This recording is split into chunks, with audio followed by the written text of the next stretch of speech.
We are live over here, waiting on this one. There we go. All right, all right, all right. Hello, hello, hello, everyone. How are you guys doing? Alrighty, let's go ahead one because I heard my phone go off. Let's put this on Do Not Disturb.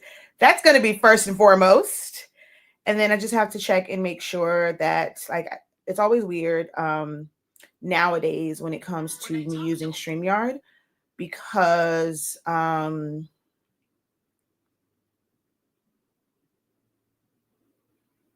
on. They change the way that they categorize or the privacy of Facebook videos like on your profiles. They're no longer public.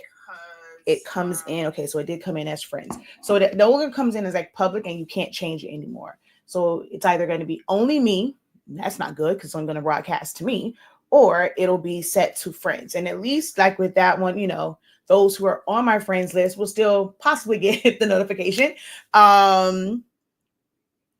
So I always have to make sure that others can't see it, whether they're watching it live or they're watching the playback. So I just had to kind of go and check that. And then we're going to go ahead and share this out. I want to try and get started. Even, if there's no one watching, I do want to try and get started on this so that I'm not here forever, so that I can work on some things. So just bear with me real quick while I have no idea what this thing is doing. All right. There we go. So share, let's go ahead and share now. Share to a group. 1, 2, 3. I don't know. That's not really on what's name, so I'm not going to necessarily share it there, but boom, we shared it everywhere else. And there we go. All right. So let's get into this honestly speaking moment. And I went back and forth on whether or not to write the word speaking the way that it is naturally spelled, or do I go with the brand, like our brand of honestly speaking? And if you didn't know, that is actually how you pronounce our brand name. Let me, what I don't do. And so I'll tell you, the first part of this is going to be a little all over the place, but I do feel like you guys can rock with me in the fact that it's all over the place because you also have experienced being all over the place and your mind is just kind of like scattered. So allow me to have this scatterbrain moment for the first part of this broadcast, also while we bring people in, but it'll still be very valuable. So this wall behind me, right, it's very blank. Now, when we were in the other space, before I came back, and I started working back in the house, I did have some product placement behind me that showed like the paper. You would be able to see, like, it was mainly tumblers back there. I had I would say glue bottles, the ink bottles back there. And where we were, the background had, like, it was a wallpaper there. So it wasn't just a blank wall when I was in that space. Before we went to the old space, when I was in the room that is now Zion Imani's room, I feel like I still had product placement because I had like my pegboard behind me. I had things like on there as well. So there was some sort of branding. Now, my mother feels like I may not be connected with my audience or things like that, or maybe with like, sales, dropping a little bit when it comes to the paper and ink is because there is no like visual of the product line and the name like visible all the time. Now, I have plans for this wall. This room is a little bit different than my other room, and I don't have as much storage here. And when we had an entire building for things, I had a lot more storage and a lot more places to put things. Now that I'm kind of in a smaller space, I don't have as much room to kind of do things. Oh, I want to make sure that you guys can hear me. So if you guys could drop a hey, how you doing in the chat as you come in. I just want to make sure that y'all know my stuff will be on mute. So I got to make sure that I'm not muted. So let me know in the chat if you can hear me as you come in. Drop a hey, how you doing? Good morning, all the good things. Okay. So anywho, like I said, I want to be able to put shelving, like closed shelving, because of course it is in direct view. So I don't want it to necessarily be open because I'm not the most organized person. Like I'm just not. Like stuff will end up all over the place and it will look a mess. I will just be throwing things up there. And then like when I have the urge to go lie, like it'll just be there. So I don't necessarily like want to have open shelving. That just doesn't work with the personality that God gave me, or the level of organization. God didn't give me a double portion of being very organized. he didn't. I'm starting to think that he kind of gave my regular portion. He gave that to somebody else. Like I didn't even get like a solid half a portion of being organized. Or I'm gonna say organized. I think I can be organized. It's just being like neat. My brain goes like a million miles a minute. And so it takes a while for me to slow down and be able to like be very intentional about organizing and because I'm good with like figuring out where things go. It just takes a little bit longer. And when I'm in the moment of creating, cleanliness is not, it's not on my radar. Like, what is that? Okay. So I want closed shelving. So I don't want to like go and like put stuff back there, but I also don't show the brand as much. So I can understand where she's coming from in that, but I also need her to understand and respect that. I get what you're saying, but your suggestion is not going to work for me in putting branding behind me and feeling like that is what's going to attract people. Having decorations behind me is what's going to keep people's eyeballs on, because I've asked that question and several people like, it doesn't bother me. Like, especially when I was in the other room, it was like, it reminds me of my room. I feel like you are an actual creator. You are doing the things that we are doing, and you're not just someone who is saying, hey, do this, you're going to make money off of it. This is the great thing to learn. And yet they're not doing it at all. Like my background, the girl is doing it. The fact that it's messy and not just things propped up, like this is what you can make. Like, it's like, no, there's some mess there, which means she actually created it there. And I can rock with her. I can relate to her. So I felt like that was more important. Like, okay, look, I'm in the trenches with you. Like, I'm still actively doing this thing, is what I thought my background portrayed. But my mom was like, for her eyes, it was just, it just like, it just didn't draw her in. But I say all that to say, I realized in this moment, I was about to talk about honestly speaking and me making the name of this honestly speaking, that I don't show this enough. I don't show this enough. Right? This is our brand. It's called Honestly Speaking, if you did not know. So let's take a poll, because I'm always on, and I mention it in like my intro, which I did forget to do. So this is how I normally just kind of, I guess you would say, breeze by it, because we'll go in like, incredible greetings. I am Shakeya, the professor of HS Inc. 365. We are the home of the Honestly Speaking brand of products, where we carry the absolute best sublimation paper and ink that allows you to sublimate at as low as 365 degrees, as fast as 30 seconds, no butcher paper required. We are also the home of Silaholics Anonymous, which is the platform that I started over a decade ago to teach you how to learn and master Silhouette Studio. And of course, 365 Creative Academy, where we help you to unlock your creativity. So that's normally how I start. And sometimes that ends like me really bringing this up, unless there is a question about sublimation.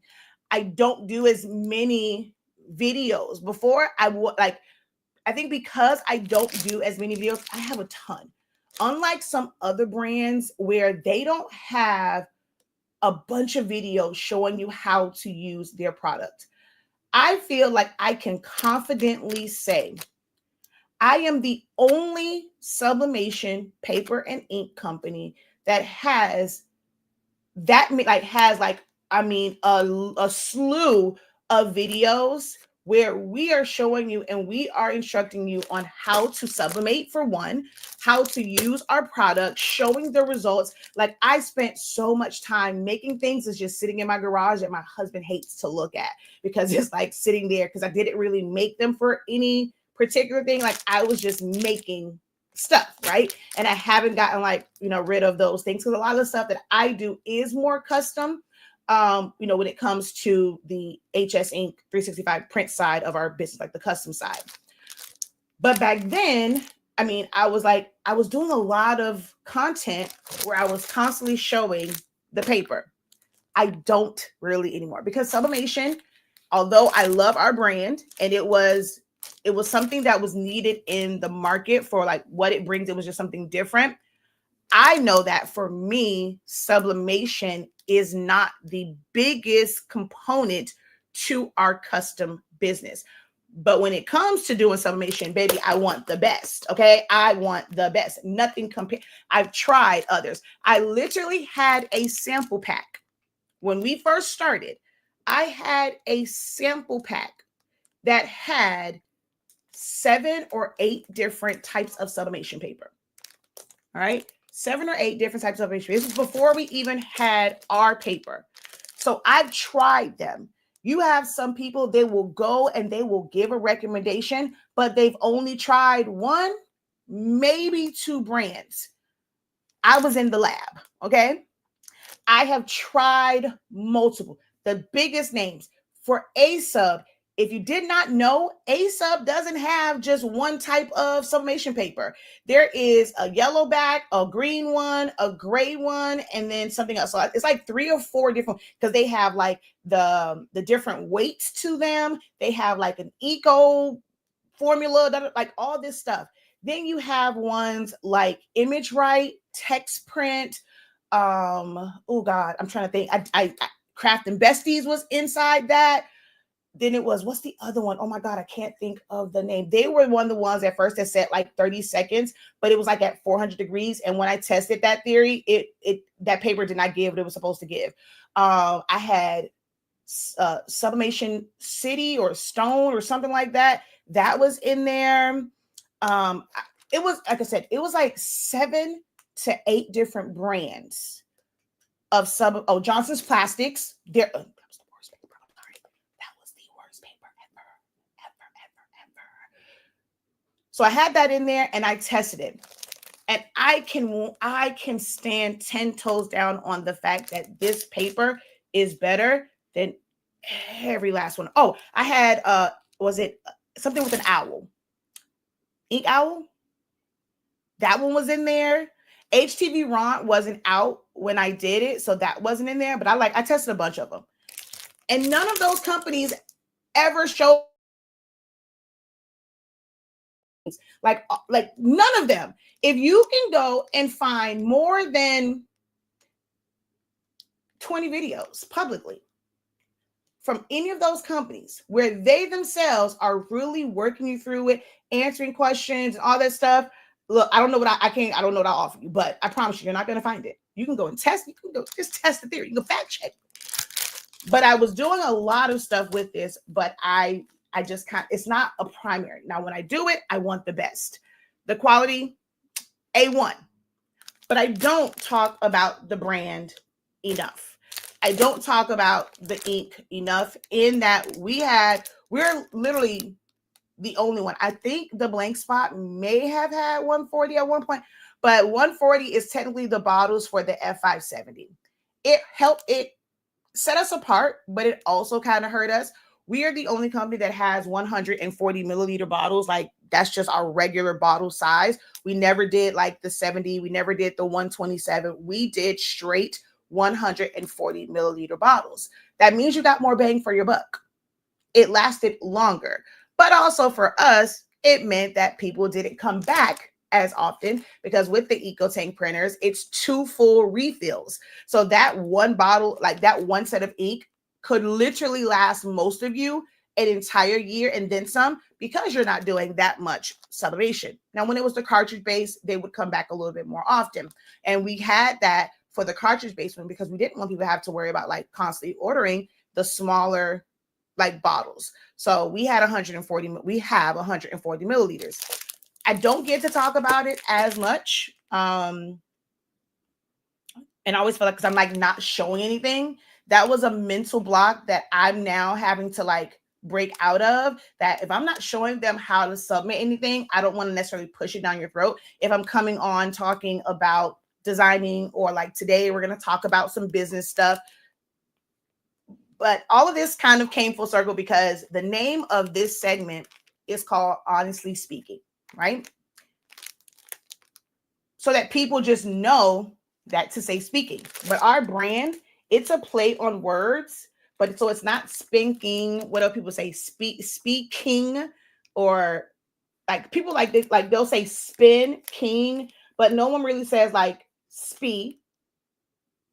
Like it's like almost like the N shouldn't be there. People are trying to pronounce the N, but if you didn't know, our brand is called Honestly Speaking.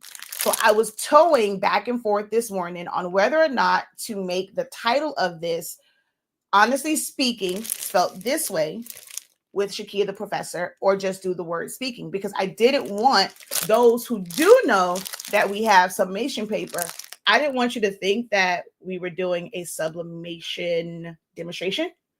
So I was kind of going, but it hurts me because I'm like, this is our brand, this is our baby. Like it's that's how you pronounce it. So I don't know. Next time you guys see me do one of these sessions, it might say this. Just know that this is just a regular talk. If it doesn't say sublimation behind it, we're just gonna talk. All right. So yeah. I have a pack of paper from when you start. Now look here. I mean, I thank you for your purchase. Happy ye ever. We've been here for 5 years. If you still have a pack of paper from 5 years ago, what you doing? What you going through? Are you not doing sublimation? Is that like me, like a small part? Because it's only 100 sheets in here. 5 years, if we haven't gone through 100 sheets, Houston, we have a problem. Hello. Incredible greetings, everyone. I am incredible. Oh, you brought a bunch of it. Okay. But still, 5 years ago, though. 5 years.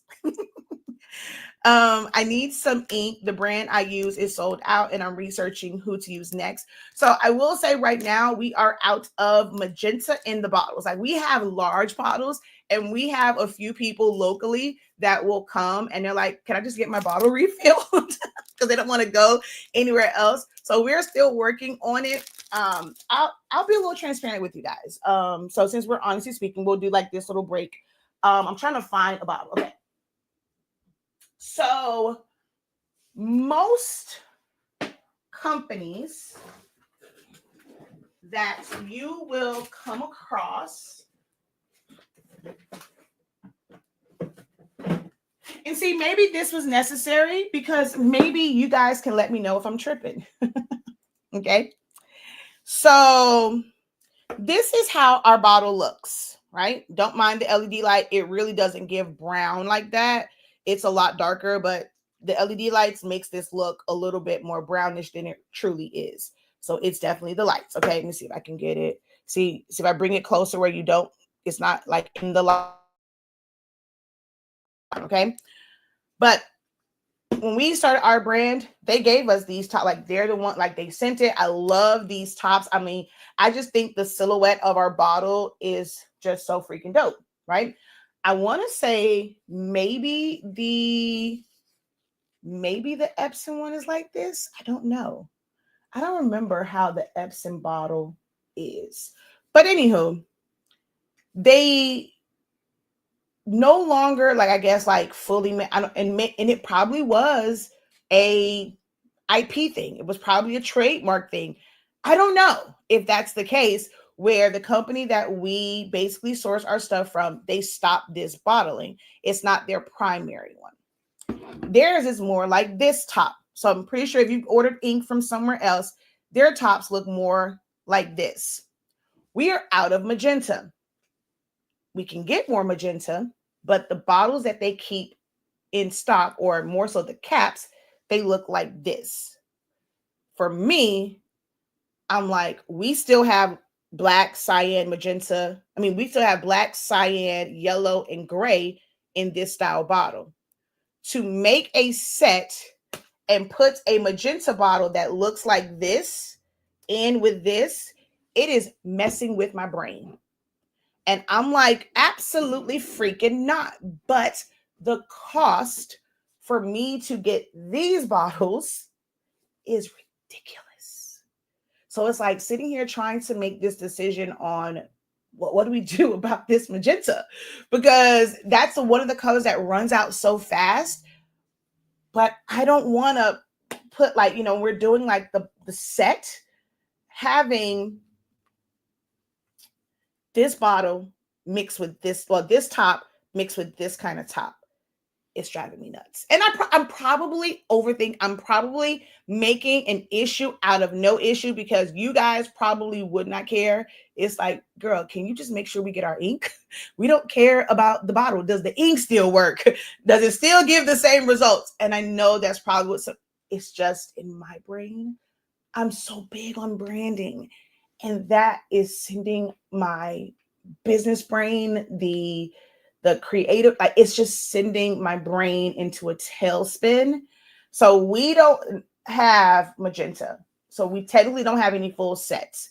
If you want black, our cyan, our yellow, gray, we have those.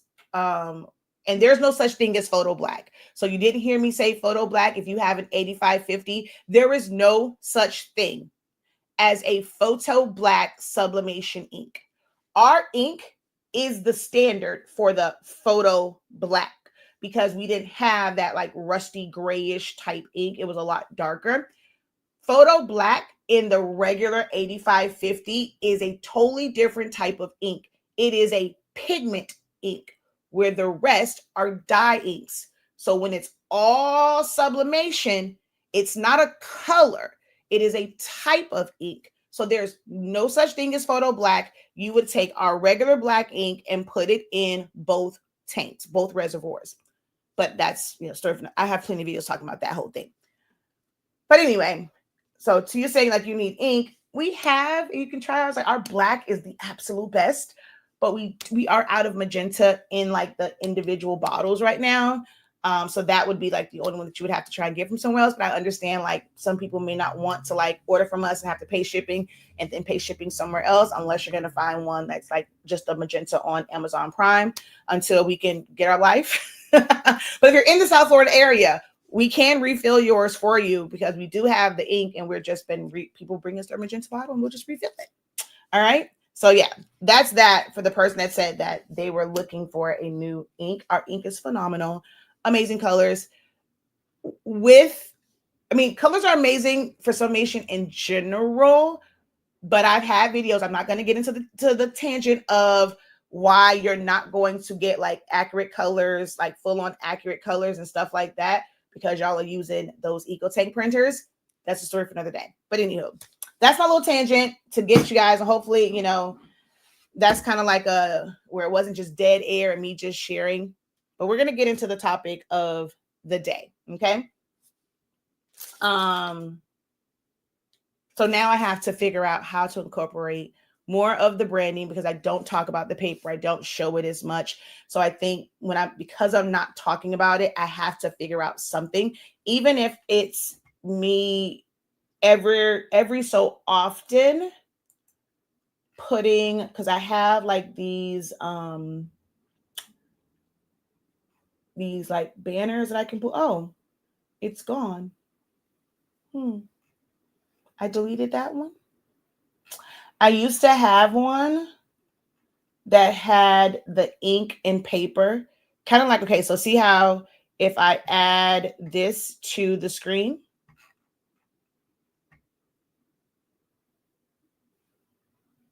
there are different ones here.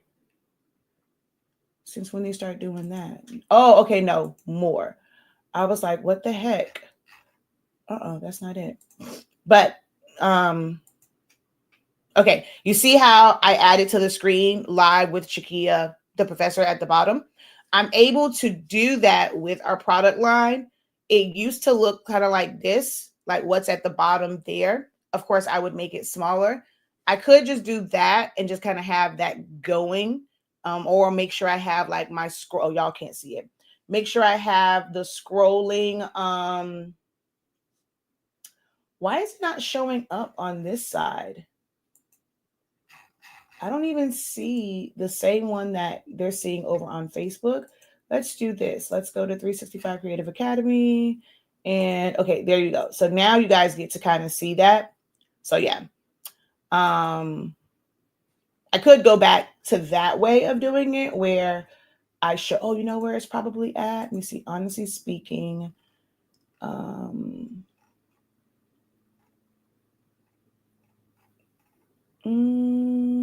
nope, I don't have it. Oh, I used to do my live videos used to look like this too. Well, when I did the conversion, y'all see how that one looks. I used to have that as well. So maybe I just need to, instead of, I'll meet my mother in the middle somewhere, where I will, that's the one I was looking for. Just not as big, like not the live submission demo. Here we go.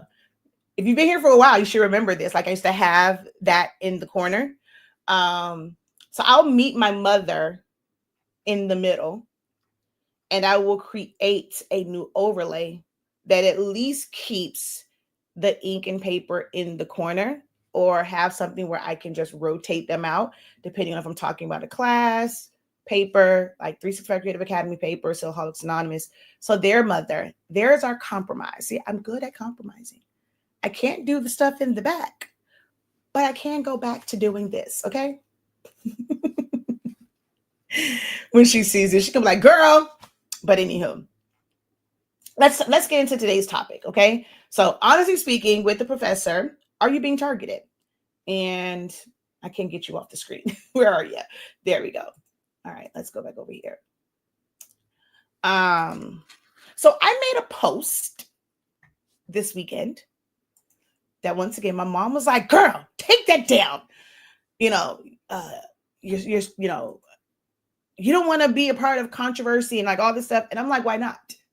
Controversy sells. Like, being disruptive in the industry, like in any industry, being disruptive on social media gets engagement. It gets eyeballs. Now, I do feel like she was worried about it. I don't think it got as many eyeballs as it probably should have, or I don't think it gave the effect, like the impact that I thought it would, unless people kind of looked at it and was just like, oh, no, she didn't, and then just didn't engage with it whatsoever. So I made a post. I'm going to go find this post that said, I'm going to go live to break down how to make money off of lazy, dumb, broke, and desperate people, crafters and people. Be sure to tune in, right? So quite a few people found it funny, and they were just, they laughed at it. Like, there are some that knows that everything that I do is very much so intentional, and they inboxed me to say as such. And it was like, oh, I can't wait to see what you are about to say when it comes to this. So there's always method to my madness. Was I necessarily like trying to call people out and say that you are lazy, dumb, broke, and desperate? Not entirely. I know that these are very, very harsh words, and as adults, we're like, we don't want to be talked down to. Like, no one wants to be called lazy. No one wants to be called dumb. These become words that come off as very, very derogatory, right? And they don't feel so good, no one wants to, we always want to remain positive. I'm not broke, you can't have a broke mindset. No one wants to be called desperate. But the fact of the matter is, you have some people that don't care about your feelings and how you feel about them. Although they may not be bold enough to directly put that in any type of marketing and promo, because it's like it's just unheard of. Like, you can't call people out like that. You can't sit here and call people lazy. What the hell? That will tank your business. You can't go and call people dumb. Are you dumb? Like, what's the you cool? Is you cool? Like, you can't do that. But by definition, right? So I could do the other way, but I'm just gonna use my friend over here, chat. So define each of these words: lazy, dumb, broke, as it relates to money, and desperate.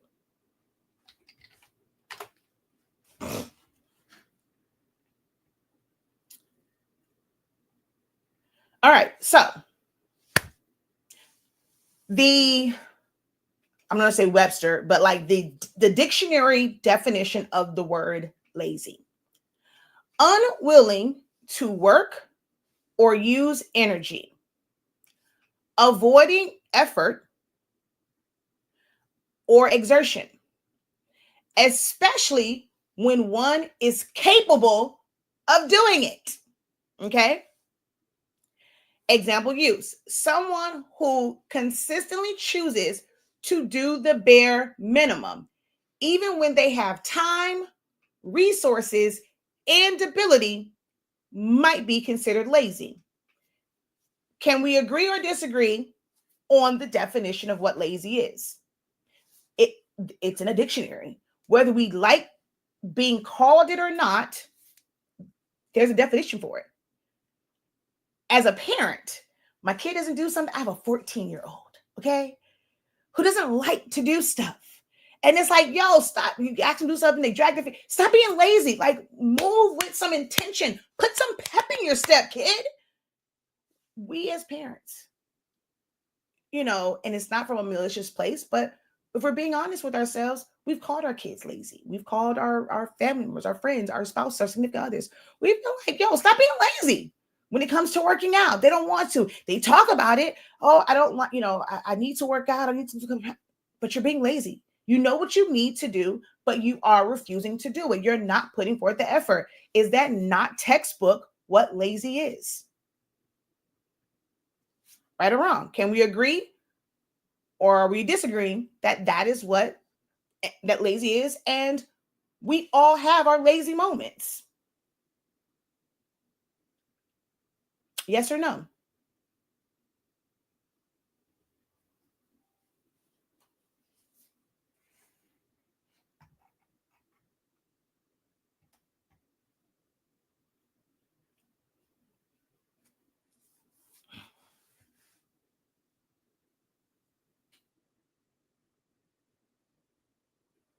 Or I'll put it this way: if you agree, put lazy in the chat. Just write the word lazy. Just write the word lazy in the chat. Okay, so I see some agree. I see some yeses. Okay. Oh, let me go over here to my people over on Facebook, because I never get, and they always say, you neglect us. It's not me, it's StreamYard. It doesn't show me your comments anymore. Okay. All right. So dumb. The definition for the word dumb.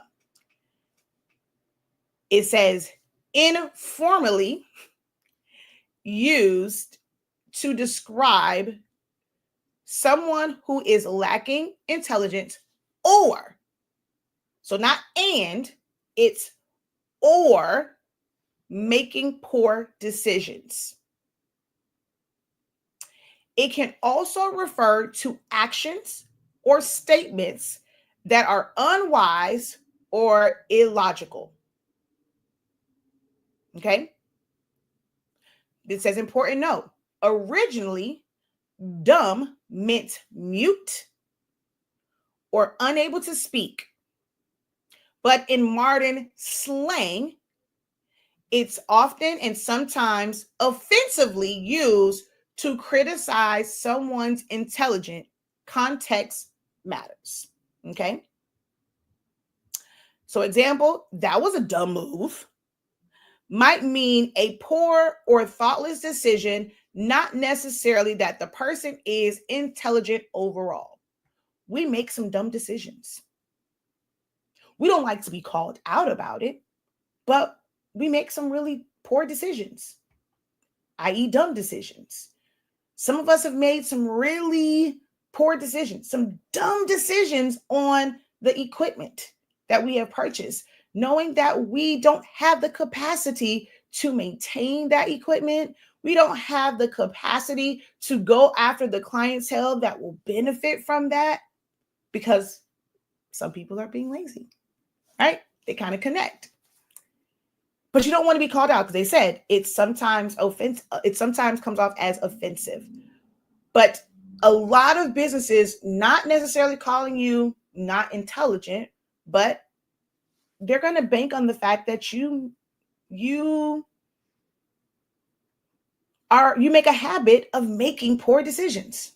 Therefore, we are going to play up to that. We are going to lean into you being kind of dumb and not knowing any better, and we can feed you whatever, and it's gonna just lead you to make more bad decisions, poor decisions, because you refuse to actually think. Take a moment and think for yourself and not just go off of what someone says. This is trending, this is gonna make you money, this is how you get to the top, instead of really looking at your life, your lifestyle, your personality. In business, we can do the same thing, but our businesses will run differently. Our success or lack thereof will be differently because of how we process information, our personalities, how we approach things. Are we reserved? Are we very much so out there? Are we willing to make a fool of ourselves? And some people are like, I'm not about to embarrass myself, not even for business, not for a sale. If I got to embarrass myself for a sale, I'm not doing it. This is why some people judge those who are online and they do what is like in your mind. Oh, I could never. It's just absurd. I'm not about to be on here and stuff my face and eat a Chipotle bowl in 7 bites with a spoon that's the size of my freaking hand, where now people have all these things like, damn, you can open your mouth that wide? Like, are you a bogus truck? Are you cool? Is you cool? Some people don't care about that. You have some people, they're going to go and make a fool of themselves. They're going to, funny Marco? He makes a living off of just being like, duh. I think that man is probably one of the most smartest, like intelligent people, but like he says really off the cuff things. And like, where it's like, there was just this interview with Sierra, and he's like, I mean, yeah, people bootleg, I had a couple bootlegs. And Sierra's looking at him like, is you cool? Did you just say that to me? You in my face saying, yeah, you bootleg my music? Like, but that's the character that he plays. And it's like, if it's going to make me money, to get people's reaction and engagement, to act like I am very dense, so be it. And others are like, ain't no way in hell I'm going to do that for a check. There's acting roles. People are like, there's no way I'm going to do that. As manly as Amari Hardwick is, for him to do a role where it's like, so you doing the bending? How does a man who marries a woman lay down? I'm not like, y'all know that whole, like, for me to see him in that, like, it's like, oh, wow. Other people were like, I would never take that role on. Most people think, what's his name? From Sisters. Oh God, what's the one that works with Sabrina? Lord, why can't I remember this man's name? But he is not gay in real life. He is very much so heterosexual. And some people are like, how can you take on these roles if that's not your lifestyle? Aren't you afraid that people are going to think that is how you are? And some people are like, for their craft, for a check, they're going to do what needs to be done. Okay, hold on. I need my water. Jeremiah.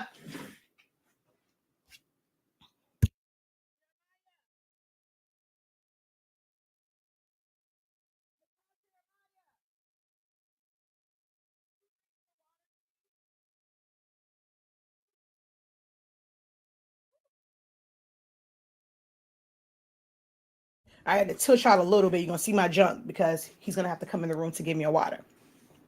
All right. So, broke.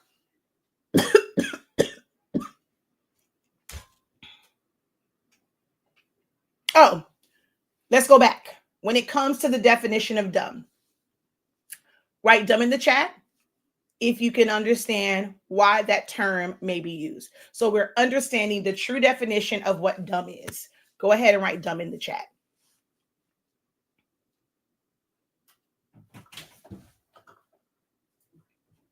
You can come. I moved it from. All right, thanks. All right, now I'll move y'all back a little bit and now look at my closet.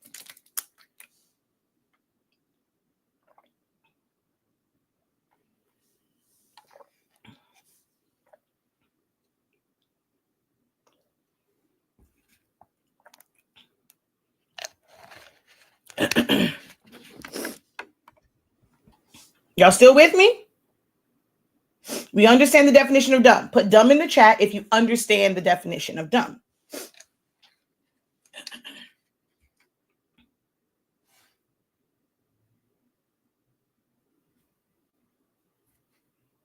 Okay. Broke. Having little to no money.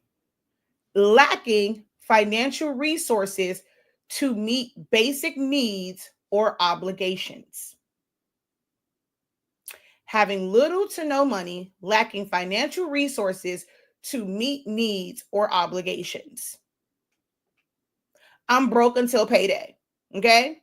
Means someone currently doesn't have money to spend or cover expenses or extras, even if they may earn more soon. In this moment, you broke. Okay? Look, I don't have any extras. I barely have money to probably go get me a $5 meal, like for me to be able to eat. Or for some people, that broke just means I have enough for even the necessities. To them, not having money for the extras is where I'm broke at. Like, I don't come ask me for no money. I got enough money to take care of my bills, and what I have going on, I don't have extra.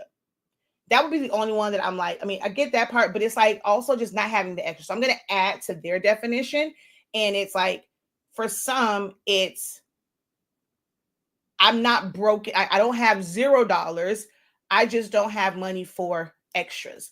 I may not have money for the wants. I got stuff for my needs. And some people don't have the money even for their needs. They are trying to figure out, how am I going to pay my car note, my insurance, my rent, my this, my that? Where can I hide my car at? Do I need to go and put another car in front of mine so the repo man can't come get this car? Like, until I get this money and I figure this out, I need to make sure I don't even lose my car. How can I hide my car so the repo man doesn't come? That is the reality of people every single day. I don't know how I'm gonna keep these lights on. I don't know how I'm gonna feed these kids. It's back to school time. Some people would give anything. I mean, look, put me somewhere where there's a uniform. Like, some people say, oh, uniforms are more expensive, but no one would know if it's the same pair of clothes. So even if you were only able to buy 2 sets of uniforms and you had to wash clothes every other day, no one would ever bat an eye and say your kid is wearing the same clothes every single day. But if they had to wear regular clothes and someone sees that same shirt 3 times in a week because they don't have the money, that is something that messes with a parent or any person psychologically, because they don't have, kids are cruel. So feeling like I don't have what it needs for my child not to be bullied or picked on. This is a mental battle that people fight every single day. Parents fight every single day. And because of that broke part, it can cause some people to do things out of desperation. Desperate. Well, go ahead and put broke if you understand that definition of the word broke. Desperate. Feeling or showing a hopeless sense that a situation is so bad it's beyond your control, leading to extreme or risky behavior in an attempt to improve it. A person might be desperate for a job and accept unfair or unpaid work just to survive. We've all been desperate. Like, we don't want to think that way, but in our quiet moments, when we are to ourselves, and so for some of us, crying to ourselves, you start to think about some things that you would do that you probably wouldn't do. And it's like, I got to swallow my pride. I got to let go of ego. For some people, it's I got to humble myself. And I have to do this because I need some things to move. I need some things to shake. I got to go and do what I have to do. There are some people who are like, I don't want to be broke. I have things I have to take care of. I have a family. Do I want to be on the pole? No. But desperate times calls for desperate measures. There are so many in business where themselves, like the revenue, it's not chinking. The orders aren't coming in. And a sale price or a discounted price is not something of strategy. It's a moment of desperation. I need to get these things sold. So I'm going to drop this to make it so appealing, because even if I don't make a profit, I can make the money back for this, and this money can go towards something else. They're making that move out of desperation. There are so many people, they will jump. And when people talk about niching down, you don't want to niche down out of desperation. This didn't work. I'm desperate to find something that works. So I'm going to listen to the person that says, okay, this ain't, I know you, right? Their love said, I was in your shoes. I know how you feeling. What I had to do was blah, blah, blah, blah, blah, blah, blah, blah, blah, blah, blah. And you completely pivot, you change. There are times where pivots are necessary. But other times that pivot isn't strategic. It is out of desperation. And there are companies that prey on each one of these. If you understand the definition of desperate, go ahead and write in the chat.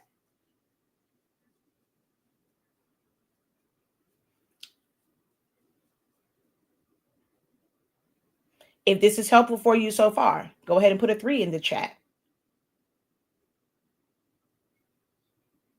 If you feel like these have been triggers for you to make certain decisions in whether it's a class that you purchased, a piece of equipment that you purchased, learning a new skill, buying a template based off of these triggers, put a 6 in the chat.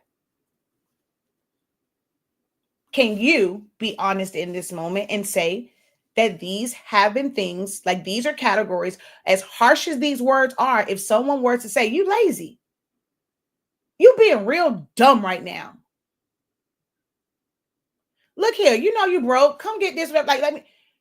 And you know that if you are honest with yourself and know that these have been triggers for you, and these have been like that thought process has made you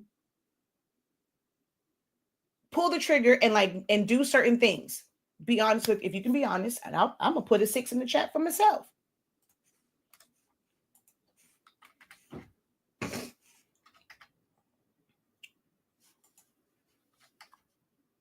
Where you have allowed these things to be triggers for you.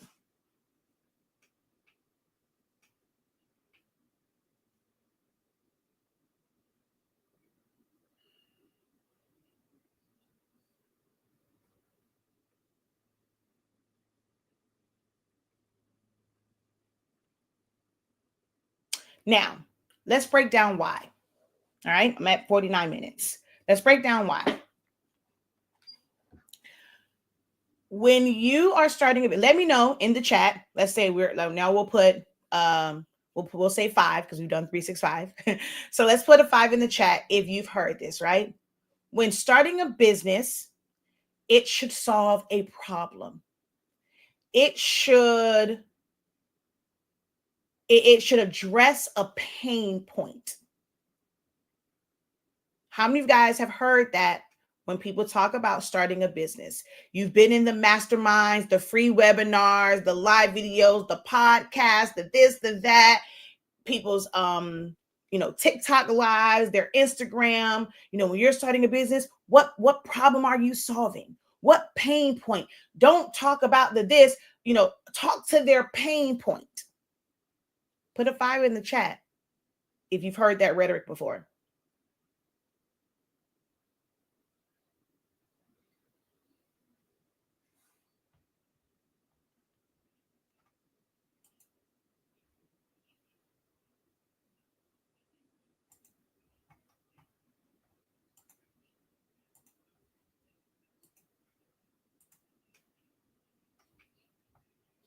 All right. You got a couple 5s. So for the rest of you, you've never, that would mean that you've never heard that, right?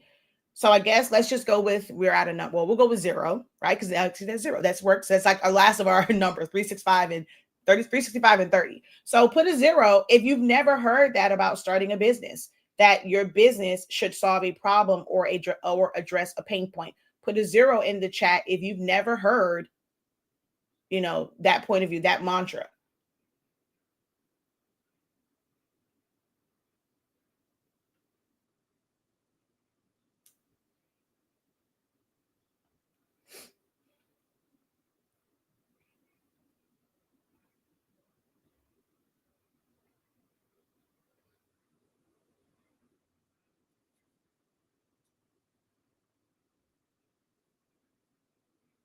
Okay, so I don't see any 0s. That means you guys heard it. You just didn't want to put a 5. It's okay. It's okay. So here's the thing, right? While traditionally, and like, I guess like in business schools and things like, they're going to tell you that, and not everything is necessarily a problem. There are so many businesses that create the illusion. They curate this problem by calling out these very triggers, because these are words that's like, who you talking to type words.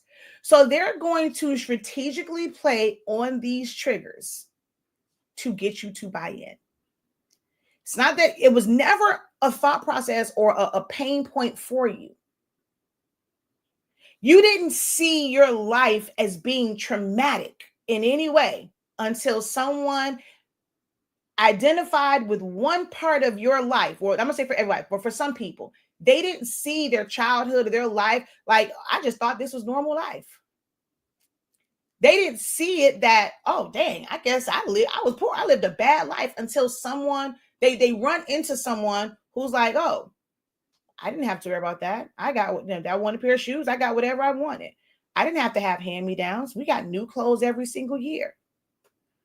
I've never had my lights turned off. I've never had food stamps. I've never done this. So it's like, where you're like, man, we had fun. I had my cousins. It's like I was living the good life, until someone goes and shows you something, or they talk about something different. And now it makes you think, well, damn.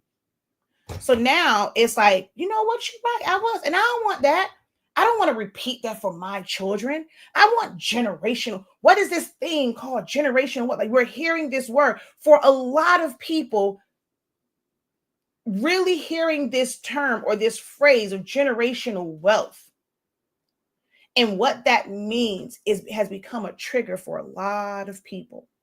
And so because they're now like, oh, that's what that is. I want that. What am I going to do to get that? Now it creates this almost desperation to want that. Oh, I want to take care of my family. I want to be, oh, that was bad. I don't want my kids to ever do. I don't want my grandkids. And so now you're now on this mission where you didn't really think of it as bad. Like there's ways like that, you can improve lifestyle and technology. The world has changed. So we can't even live like we did because we have access to so many different things. And it's just about mindset. And then you were also a kid. And so you can make adjustments as an adult. To where you don't have your lights turned, like, okay, I'm not trying to have lights turned off, Um, even with money, I'm just not that parent that feels like my kids need to have a closet full of shoes. Where are you going? You're going to grow out of them. So for me, it's not even a matter of money. I'm like, these kids grow out. My 14-year-old, his shoe size changed twice within a school year. So I can't imagine going and buying all these shoes up, and in a couple of months, you can't even fit them. But for some, they don't care. They want to give their children everything, like no matter what. It's about making the right decision or smart decisions based off of how your brain is wired. Okay. So I was like in my research and kind of doing these things. I have full-on conversations, like how I use my chat GPT. I feel like no one understands my crazy, but chat is like, it's okay for me to kind of explain my crazy. If you were to see, it's not a prompt. I just talk to my chat, right? And it's sometimes it's really long. So I've gone sometimes where I talk way too long and it can't process it, and I have to repeat it again because the audio is too long for it to transcribe it. But I was asking it about a pain point that Disney solves, right? So I'm gonna back up a little bit. I'm gonna give you guys a sneak peek into some of the frameworks and things that we teach in our creative business program. Okay. Mindset. People talk about mindset all the time and what it is, and everyone's mindset spiel is pretty much the same. I'm going to let you in on like how my mindset um, framework was broken down, right? So, for the most part, kind of what everyone says, right? So, our 365 mindset shift framework has three different components: three core mindset shifts, six essential elements of a successful business owner, like when it comes to mindset, and five mindset blocks you have to overcome. And so we go into detail into teaching on this, and we're actually about to really go back into these two things this month. And then the 365 consumer value framework, right? So that has three core business value drivers, six essential ways business provides value, and five business value factors for growth and sustainability. So for me, when it comes to mindset, it's like in this space, right? For us as creatives, it's going from hobby to business. Like you have to understand that there is a difference.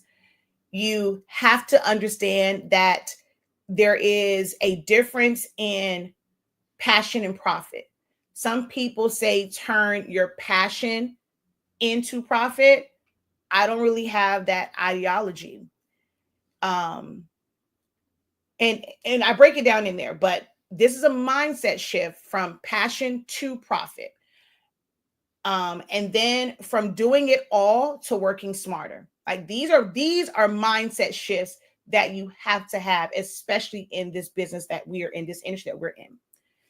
The six essential elements to support that mindset shift is you having clarity, you having confidence, you being consistent, you setting boundaries, you having a mindset that's focused on growth, and you're always forward looking, like just looking towards the future, and like not just looking at where you're at now. When I grow, what does that mean? What kind of growth will I be able to handle? And then action taking. You have to execute. You cannot be successful without execution. You can have all the ideas in the world, but you can't be successful without execution. And then your five mindset blocks: fear of charging higher prices, perfectionism, comparison syndrome, imposter syndrome, and a lack of planning. And then we also, within this mindset framework, talked about the consumer value, because we went through this whole teaching on perceived value, like the actual value, the perceived value. There's a whole framework. That session is absolutely amazing. When you join the program, you'll be able to watch that playback to prepare yourself. And we're going to break this part of it down. 3 core business value drivers: necessity, convenience, and desire. Not every business is about solving a true problem. Some problems are created to support the business that, like, in the thing that they want you to buy into. But in my research and just me really studying business, they fall, like, as a consumer, someone who is going to purchase something, it's going to fall into these is it a necessity? Is it for convenience? Or is it a desire? That's what we make decisions on when it comes to buying things. And which one is more prevalent at the time when my kids need shoes. MJ, I just went through this with him, school shopping. He has a very wide set foot, but he has a preference of the shoes that he likes. There's a necessity. You got to have shoes. But his desire for a certain type of shoes, he's willing to have his feet sometimes hurt a little bit, because he hates the fact that he has a wide set foot. It's not meant for these narrow shoes that really look great, but his desire for those shoes outweigh the logic of, this ain't really right for my foot. And my mom brought him the shoes. The ones I'm getting are going to be the ones where, sir, these are going to fit your feet, and we're not going to have these problems, okay? But for some, their desire outweighs all other logic, and they will make a decision based off of their desire. No matter whatever, it's not about a pain point, it's my desire. And the 6 ways that businesses provide value, right? What's going to drive your business? What's going to be the thing that you use to market for people to understand why they need your business? Problem solving is going to be at the top of the list, because for a lot of people, it is going to solve a problem, for especially a lot of product-based things. So problem solving or transformation. Ease and accessibility. I don't really care about the price. It's easy to, it's easy for me to do the thing, buy the thing. It's going to make my life easier. It's going to, it's easily accessible.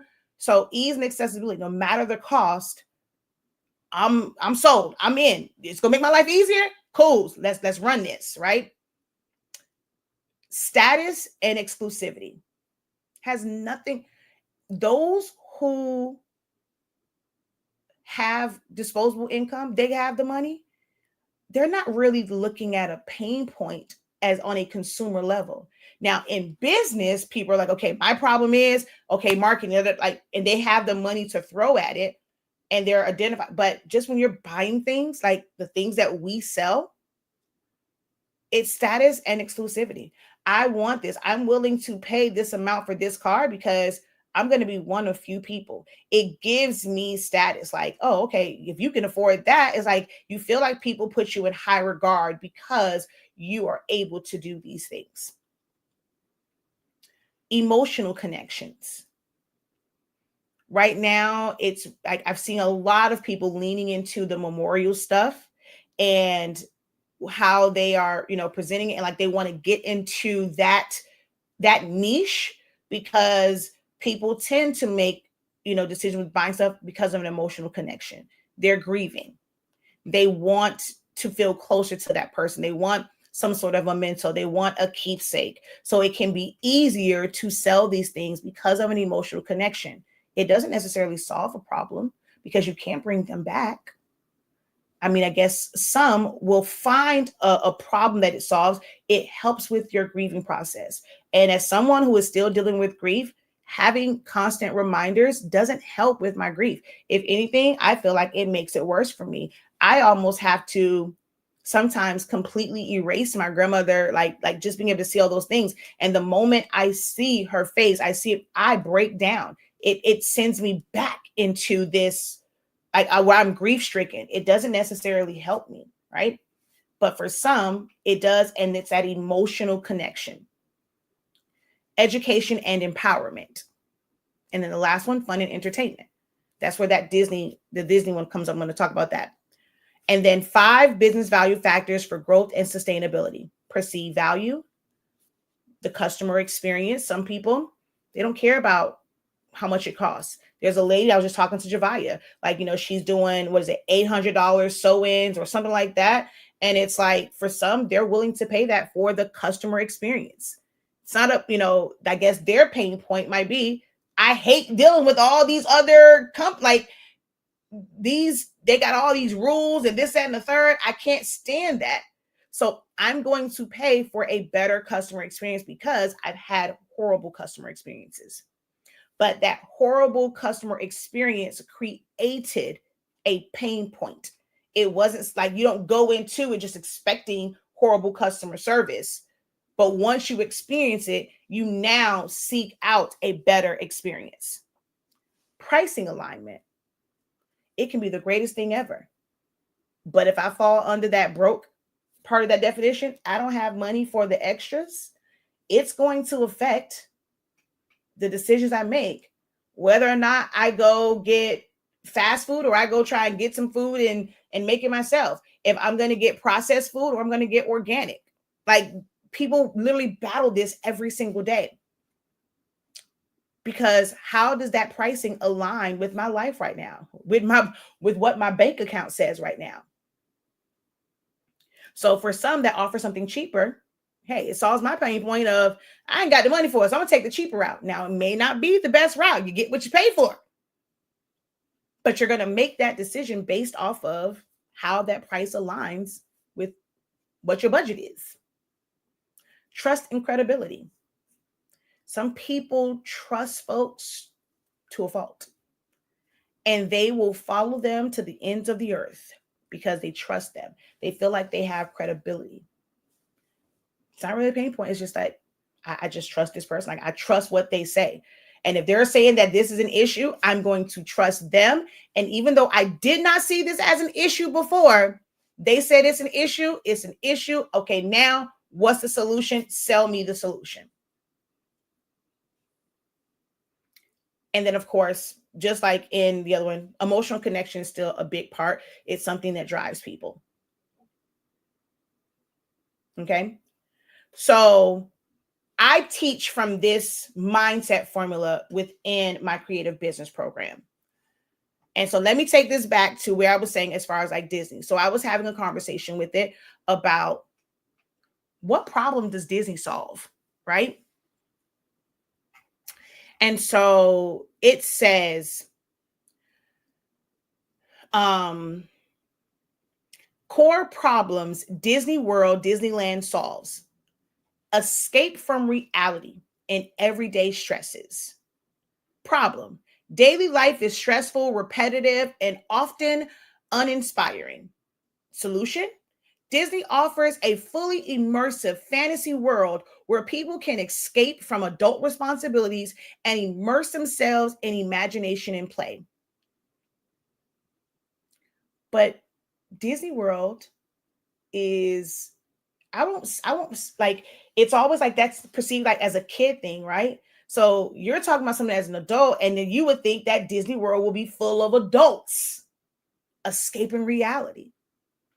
But it's positioned as something for children and to spark their imagination. But do you have to go to Disney World to do that? There's ways and like things that's going to spark their imagination all over. Number 2, creating core memories and family bonding. Families often struggle to create meaningful, shared experiences in today's fast-paced world. Amusement parks provide a setting for families to spend intentional, memorable time together. But could we not do that? Like, I feel like we create a lot of core memories here. There's going to be things that we've done in our house, around our yard, just us, that my children will remember forever. It didn't take going to Disney, right? Celebrations of milestones. Is Disney required to really do that though? Is that a pain point? Is that a problem that you're solving? Because are there not a million ways that you could celebrate a milestone? childhood fantasy and nostalgia, social status, bucket list experiences, safe curated adventures, right? So I challenge that and I'm like, but is that really a problem? So it comes back and it says, um, um, I guess it just told me, your life is going to be a hit because you're tapping into the real game behind problem solving in business. And then this is based off of because so when I said it, and I'm like, does it really solve a problem though? Or are they just creating the perception of a problem and they're curating, they're creating the pain point in someone's mind? And so it says, yes, many businesses don't solve real problems. It's not life or death not life or death problems. They create the perception of a problem and then present themselves as the solution. I have to do that. I'm not saying that it's a full-on bad thing, but there are some people it is. Like, they don't really care about how it truly affects you, if it's going to truly help you. It's, I want you to feel this way so that you are always reliant on me, never trying to help you become self-sufficient.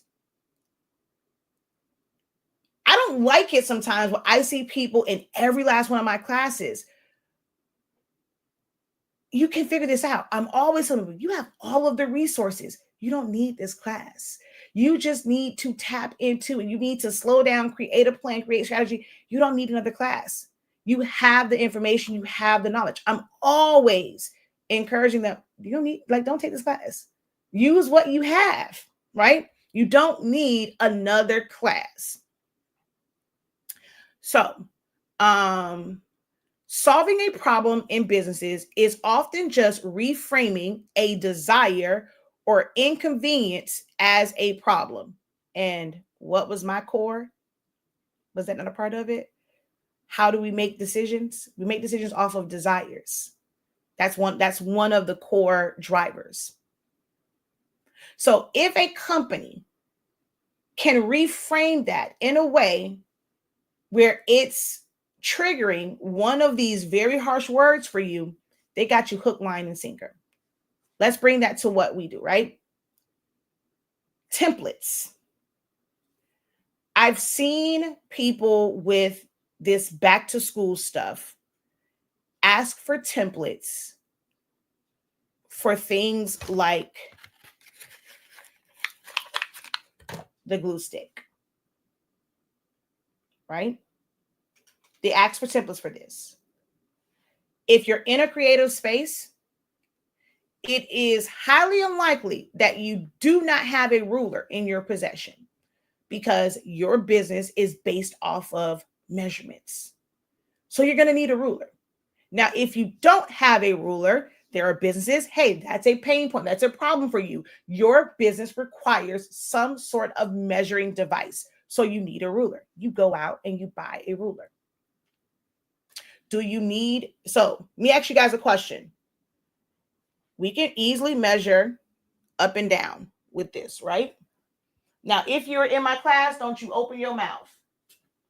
Don't open your mouth. I don't see my, look, I need more than one ruler.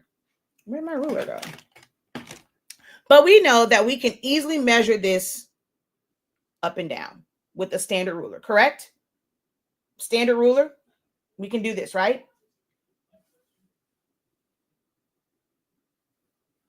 Where in the heck am I throwing my rulers?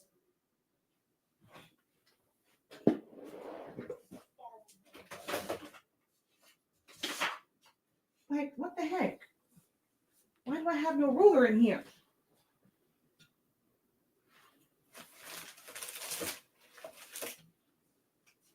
Yes, no, maybe so. Y'all still with me? Maybe it's been too long. An hour is too long. Y'all are tapped out. Maybe I should continue. I should continue the rest of this later. Yes? We should revisit this tomorrow. The rest of this. It's a little bit overwhelming, a little bit too much.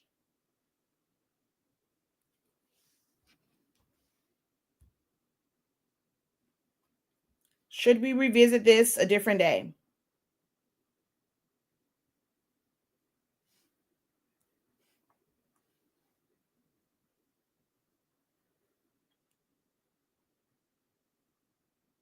Should we revisit this a different day? Okay. I think I've lost y'all. So I'm going to end it here. I'm going to end it here because I think I've lost y'all.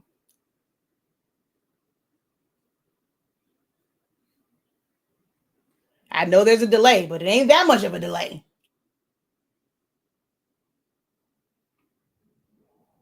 We'll continue this tomorrow. So I'll break down the targeting tomorrow. Okay. Now,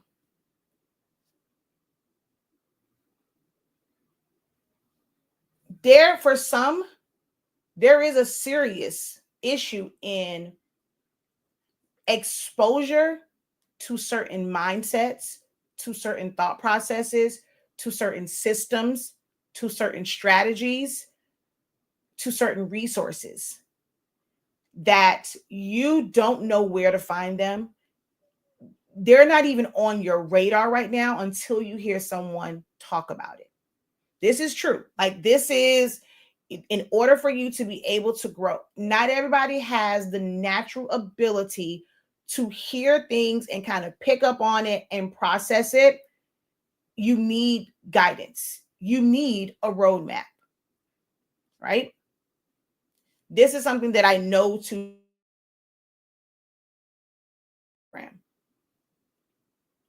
And in that, it's like, I'm going to question you.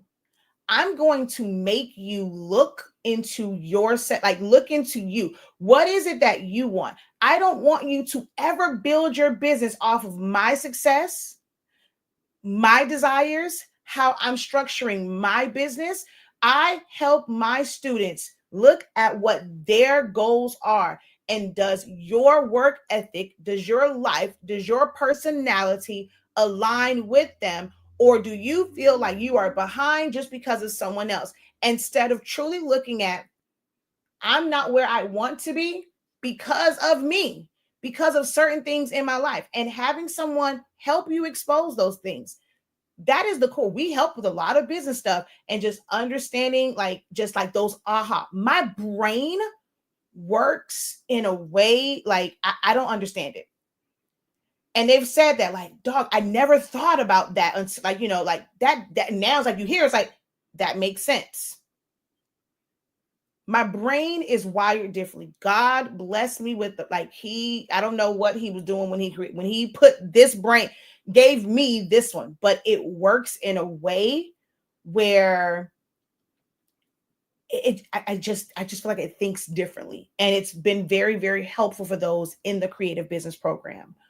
We have dropped the price just so that it's a little bit more accessibility and you can stay in it a little bit longer, because although it's a very harsh word, not everybody has a lot of disposable income, but at the same time, I have a level of expertise and I have a certain way of presenting things.